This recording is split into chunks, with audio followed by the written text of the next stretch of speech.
Hello everyone and welcome to this new series on literary terms and concepts. I am delighted to have you join me as we embark on this journey through the fascinating world of literary terminology and concepts. Literature is not just about reading stories and poems, it's about understanding the craftsmanship behind them. Every literary device, every structural element, every theoretical concept has a purpose that shapes how we experience and interpret texts. I have created this series because I believe that understanding these terms doesn't have to be intimidating or purely academic. It can be enlightening and even exciting. My own journey through literary studies showed me how powerful it is to have the right vocabulary to describe and analyze what we read. It's like having the proper tools in a workshop. Suddenly you can build and deconstruct with precision.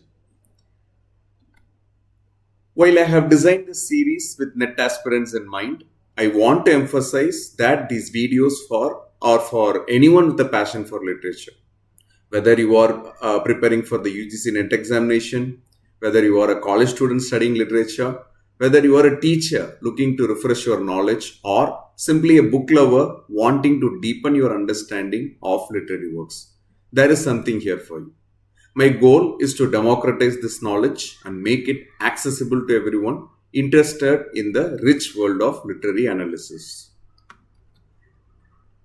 What sets this series apart is my structured approach. For each literary term, we'll explore etymology, understanding where the term comes from, often illuminates its meaning and application.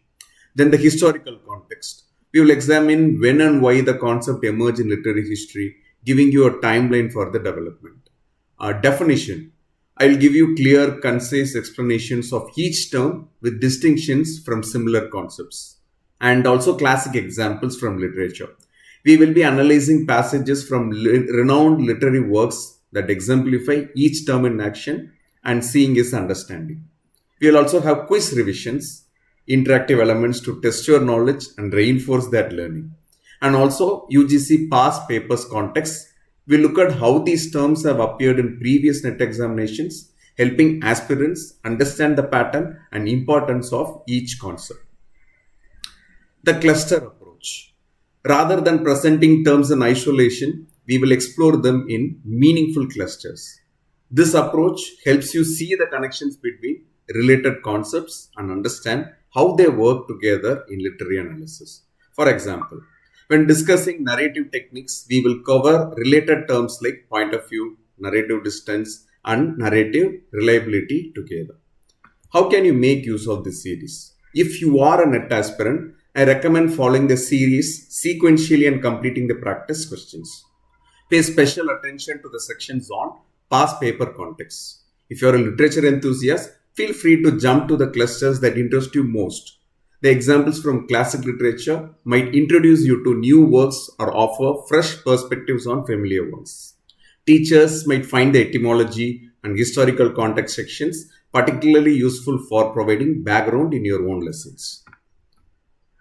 What will you gain? By the end of the series, you will have more than just memorized definitions. You will have a deeper appreciation for the craftsmanship of literature, the analytical tools to engage more meaningfully with text, a historical perspective on how literary analysis has evolved, practical knowledge that can be applied in examinations, essays, and discussions. Remember, literary terms aren't just academic jargon, they are keys that unlock new dimensions of meanings in the text field. In our next video, we will dive into our first cluster of literary terms, focusing on various topics. I hope you will join me as we explore these concepts together. Thank you for being part of this journey. If you have any questions or suggestions for future topics, please leave them in the comments below. Until next time, happy reading and learning. Thank you very much for watching.